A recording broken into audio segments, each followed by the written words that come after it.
Parman Buelva po uli, ano ang matinding kalungkutan at kawalan or grief and loss ng family? Karaniwan nating iniisip ang matinding kalungkutan bilang isang reaksyon sa kamatayan. Pero may iba pang matinding kalungkutan sanhi ng kawalan habang nabubuhay pa ang tao.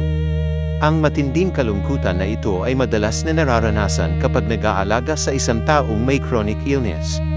Ang chronic na sakit, lalo na ang anumang sakit na nagpapahina sa cognitive na kakayahan ng isang tao, ay nagiging sanhi ng pagkakaranas ng mga caregiver at ng mga mahal sa buhay ng matinding kalungkutan at kawalan sa ngayon.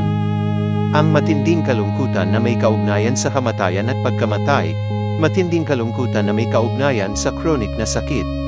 Likas lang na malungkot ng todo sanhi ng pagkamatay ng isang mahal sa buhay bago, habang, at makalipas ang aktwal na pagpanaw nila. Ang proseso ng pagtanggap ng di katanggap-tanggap ay tungkol sa pagdadalamati.